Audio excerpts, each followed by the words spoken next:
piedras caen, se levantan, auxilio en una aturdida intimidad que intimida. Al amanecer digo, hay que sacar la poesía a la calle, la poesía a la calle. Los poetas rimo a veces, brazadas de sigilos que vienen de adentro.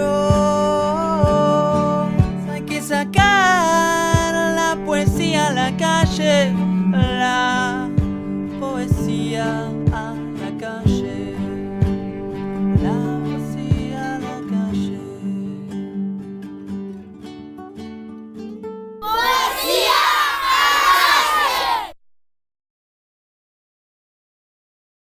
Poesía a la calle es un programa que se dedica a difundir a los poetas de todo el país, desde Jujuy a Tierra del Fuego. Vamos recorriendo distintas zonas y empezamos a entrevistar a poetas que nos cuentan qué es lo que están haciendo, cómo llegó la poesía a ellos. Y también grabamos al aire libre, por eso se llama Poesía a la calle. Porque queremos que la poesía llegue a todos, queremos una poesía abierta. Por eso la idea de este programa, para difundir a todos los poetas argentinos. En el caso de hoy vamos a entrevistar a una poeta que se llama Nancy Toselli,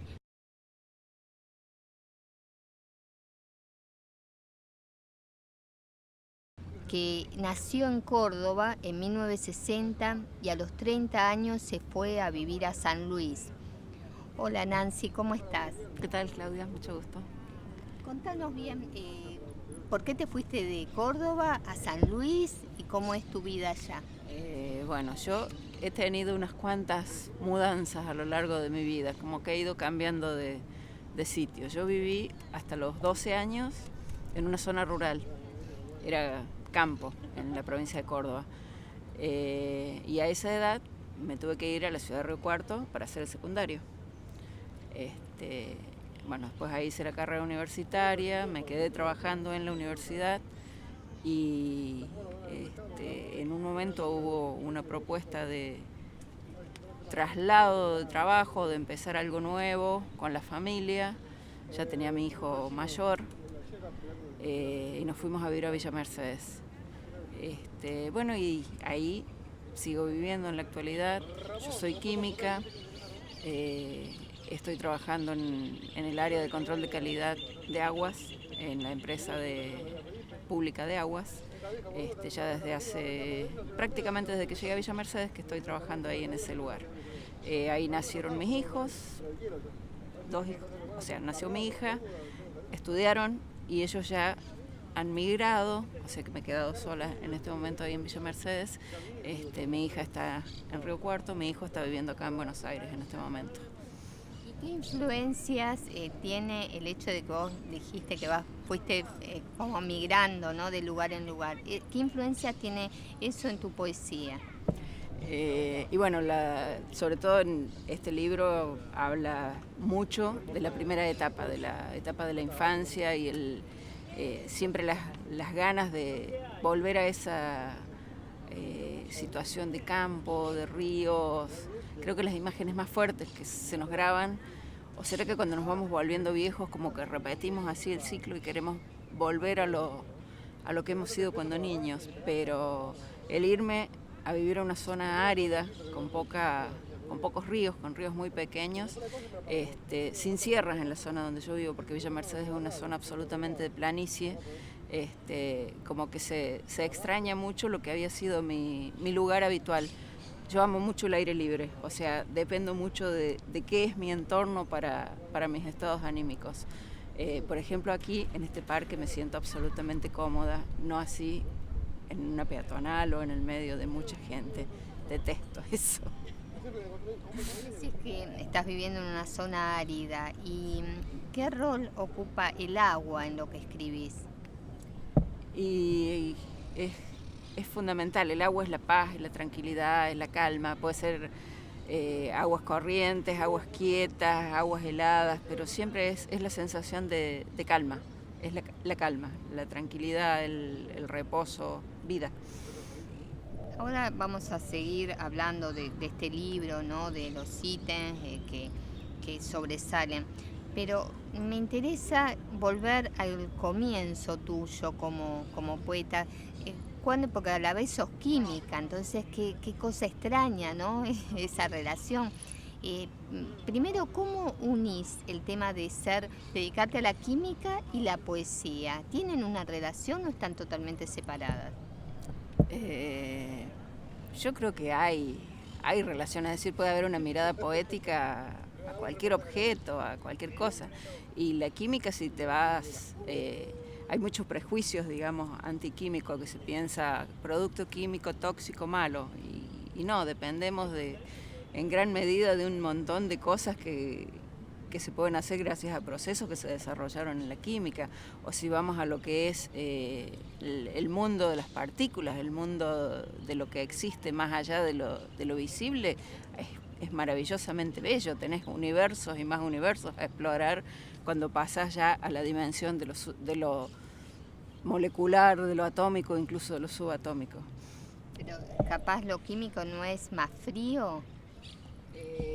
Hay una especie de andamiaje, de estructuración que puede resultar extraño o incompatible con lo que es la poesía, pero no es tan distinto como puede verse. O sea, se pueden romper perfectamente esos esquemas y coexistir en uno y otro lugar. No son incompatibles. Bueno, eso es bueno, muy bueno. ¿Y cómo surgió en vos la poesía en la infancia o cuándo, en qué momento?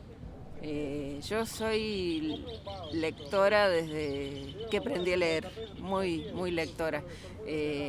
Al vivir en el campo, en épocas en que no había acceso a televisión satelital y todas esas cosas, no había demasiados entretenimientos. Yo tenía solamente un hermano mayor. Por lo general las mujeres con los hermanos mayores peleamos todo el día, entonces había que sobrevivir, había que encontrarse qué hacer y cómo entretenerse a lo largo del día. Y en mi casa mi padre y mi madre eran lectores, entonces siempre hubo libros o revistas en mi casa, siempre se leyó mucho. Y bueno, después en algún momento, qué sé yo, en la adolescencia, creo que todos escribimos, que tenemos toda nuestra etapa de poesía y de enamoramientos. Horrible lo que se escribe a esa edad. Y después, bueno, seguí en algún momento como necesidad de transmitir algunas cosas, o de volver, o de recordar, o de compartir cosas. ¿Pero seguías escribiendo así esporádicamente o...? Sí, ahora unos 10 o 15 años, en la época que empezaron a estar así muy como de moda los blogs, empecé a pasar ahí cosas, a pasar en limpio en un blog, cosas que había venido escribiendo desde mucho tiempo, agregando, poniéndome así como una especie de disciplina de todos los días escribir algo. Después de eso, en un momento me di cuenta que me estaba faltando herramientas para escribir, como que me repetía, que escribía siempre lo mismo, o era una mirada como muy pobre, y ahí en ese momento empecé a ir a un taller que estaba dictando un gran amigo, y bueno, ahí hubo como una dedicación un poco más estricta a la escritura, ya a lo formal de la escritura, o sea, no cómo salían las cosas, sino darle una forma adecuada a las cosas que se estaban diciendo. ¿Y vos ese taller hace cuánto que vas? Y contanos cómo es el taller porque sí, es interesante. Es un taller bastante atípico. Los talleres en general tienen fechas, duración determinada. Hay muchos talleres en los cuales quien es el coordinador del taller termina formando unos 10 o 12 seguidores de su forma de escribir. Pero en este caso es un taller que se dicta en el área de extensión universitaria de la Facultad de Ciencias Económicas de la Universidad Nacional de San Luis. Después hubo un cambio de nombres, ahora es la Facultad de no me acuerdo, cambiaron el nombre, Ciencias Sociales y Jurídicas.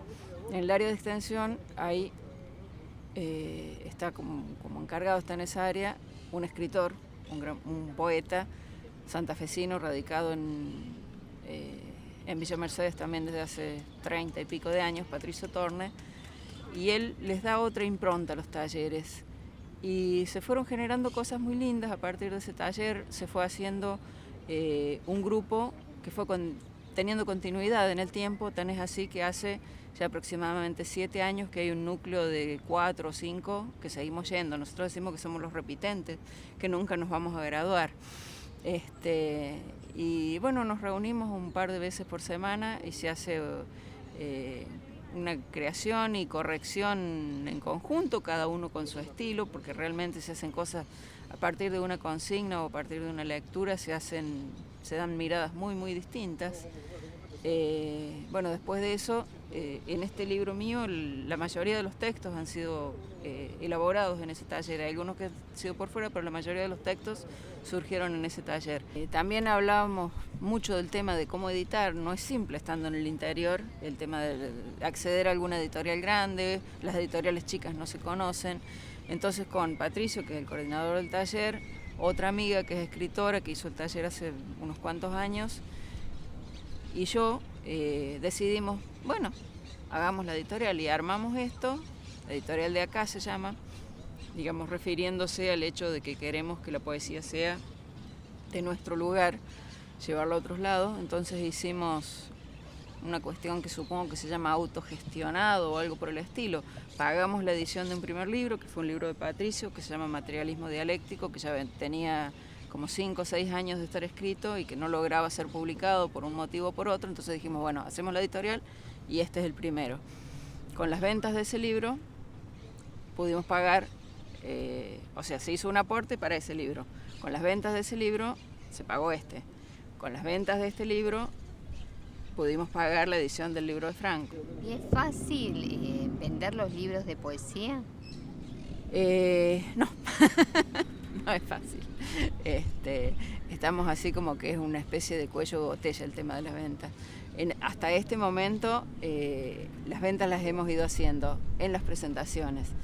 Es decir, tenemos la ventaja de que si bien vivimos en un lugar que para ustedes probablemente esté lejos o sea poco conocido, tenemos conocidos en muchos lugares. Entonces, por ejemplo, se hace la presentación en Villa Mercedes y se hace una venta. Patricio es de un pueblo de Santa Fe que es Helvecia. Vamos a Helvecia, presentamos el libro, hacemos venta. En Córdoba tenemos amigos, en Córdoba capital, vamos con nuestros libros. En Rosario tenemos amigos, hacemos la presentación. Acá en Buenos Aires tenemos el amigo Marcelo Carnero en Espacio Enjambre, venimos y hacemos la presentación aquí. Y lo vamos manejando así. Y aparte a través de internet, porque no es fácil acceder a las grandes librerías. ¿Cómo se puede acceder a las librerías?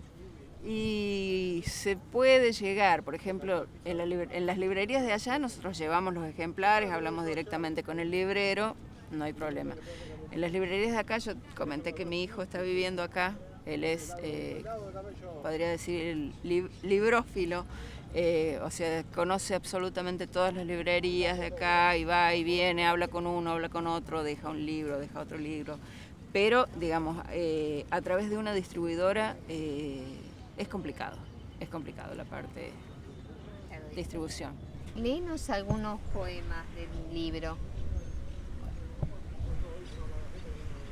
Hoy dibujé un caballo negro, crines largas, paso inquieto buscando rumbo entre las sombras del pinar, pasos nerviosos, cascos brillantes, quebrando agujas secas, olfateando el viento.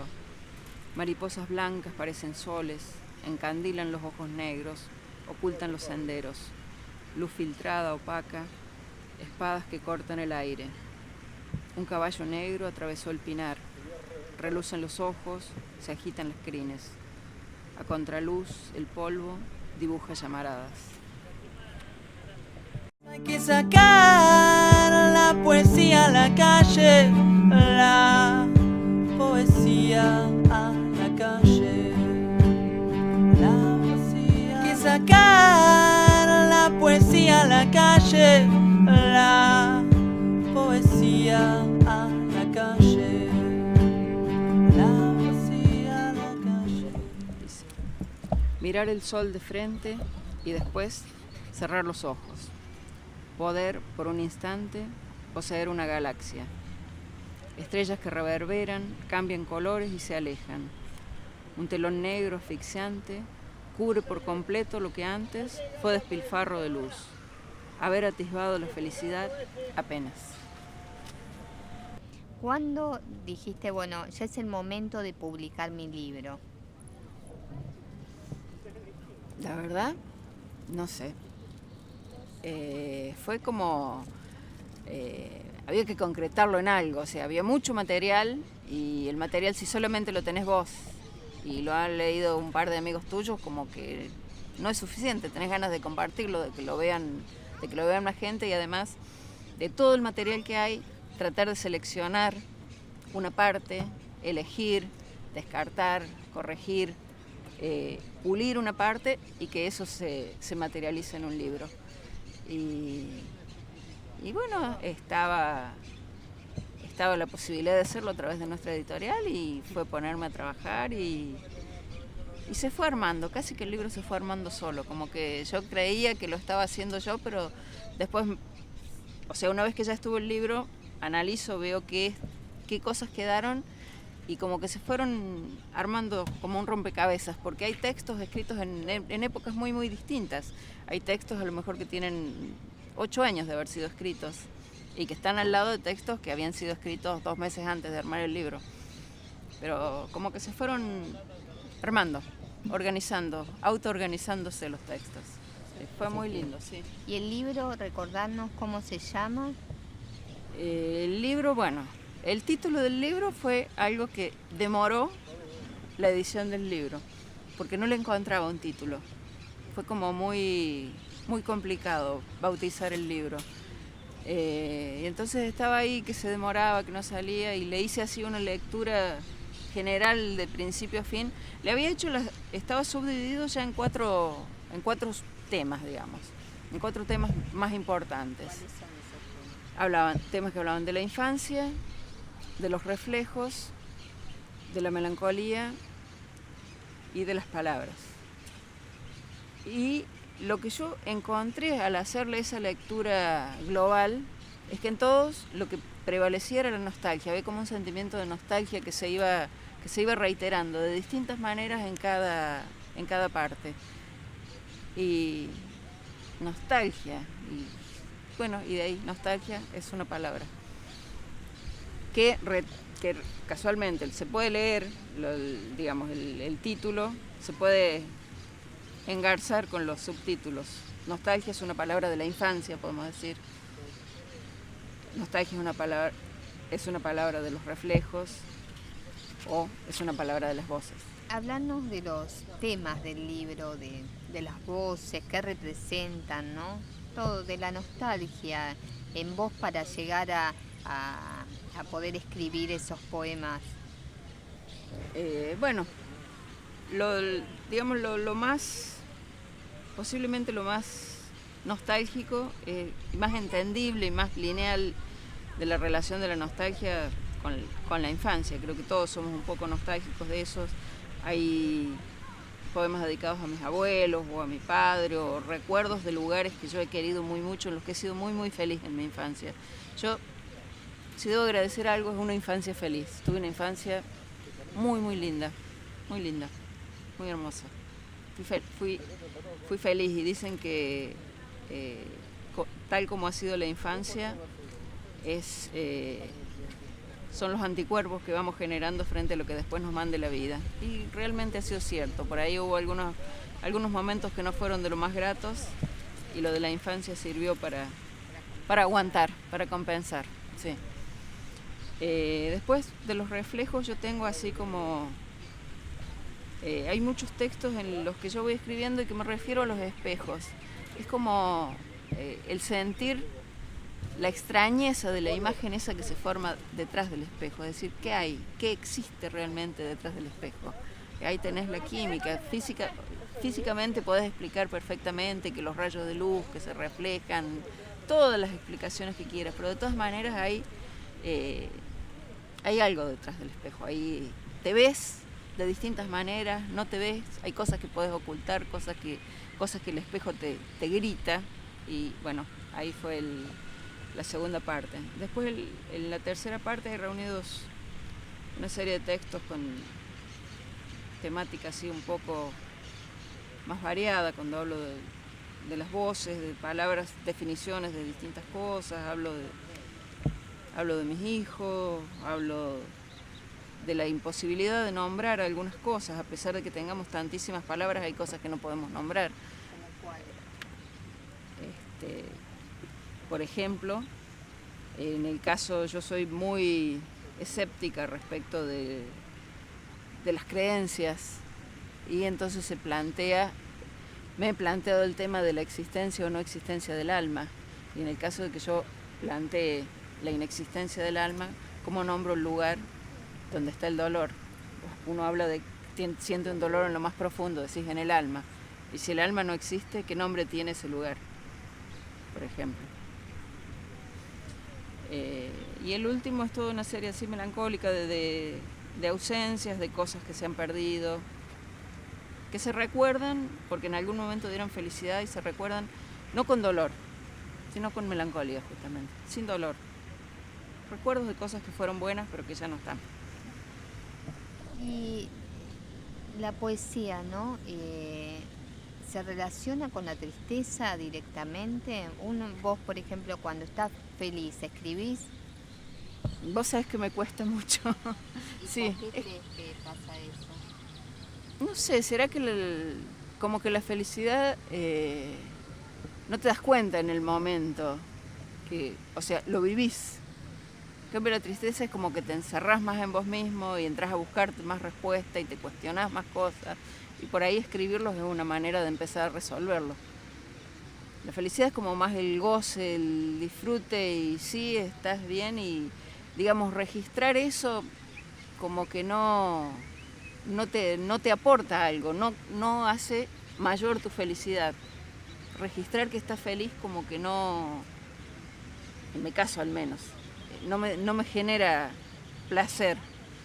En cambio, buscar qué es lo que me sucede cuando estoy triste, bueno, es empezar una solución, empezar a buscar la solución. Y cuando vos escribís un poema, ¿te surge por una situación X que capaz te da tristeza o dolor y lo plasmás? O te pones a elegir temas, a pensar temas?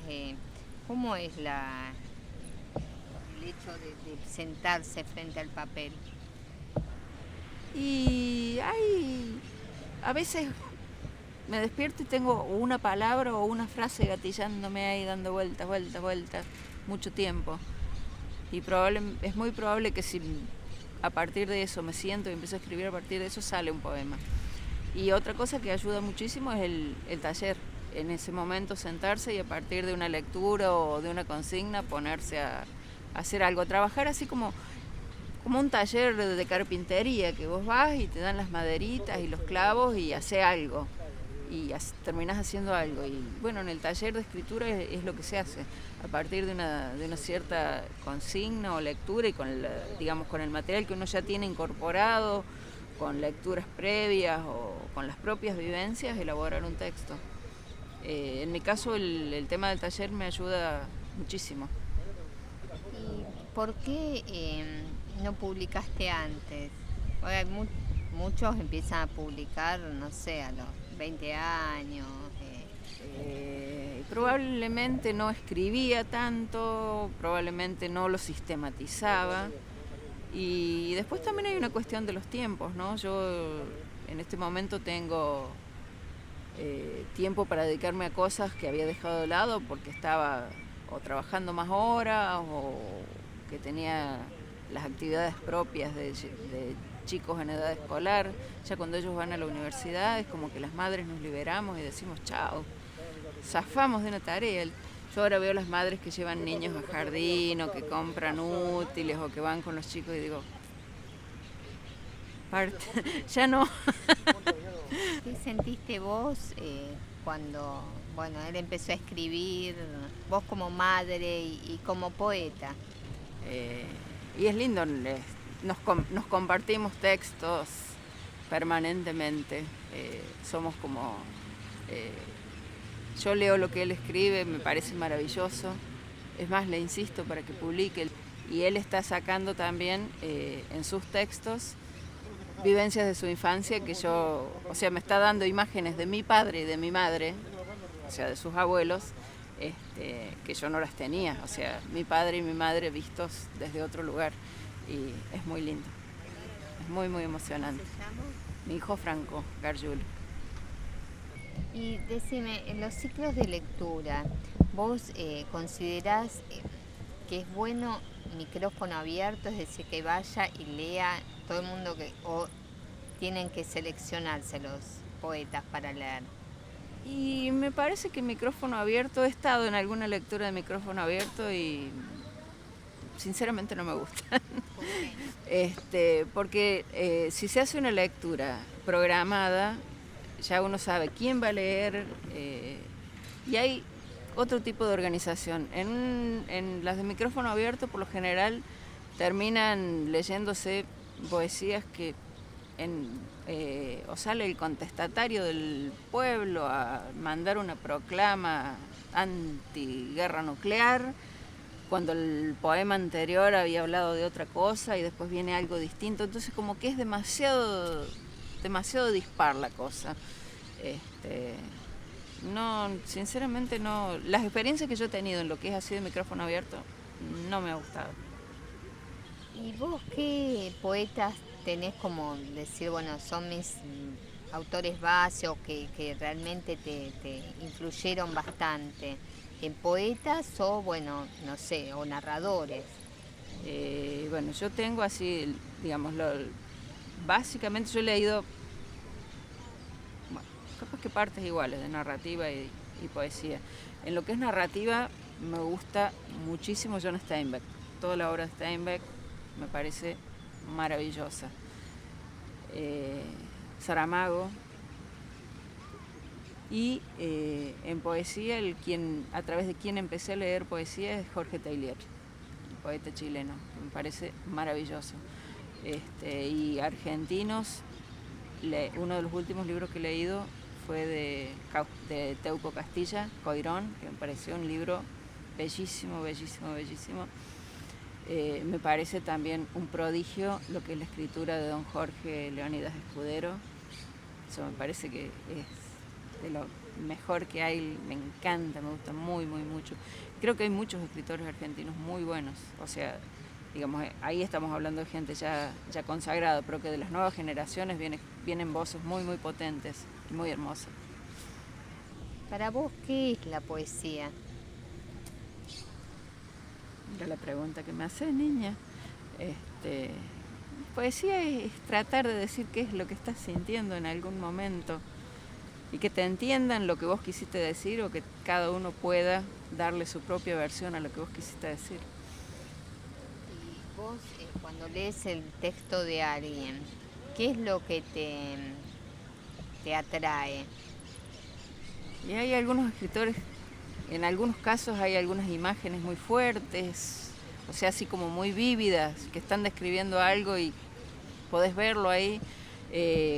Hay sentimientos, hay cuestiones a veces hasta simples de decir cómo con tan poco pudo decir tanto, la profundidad del texto.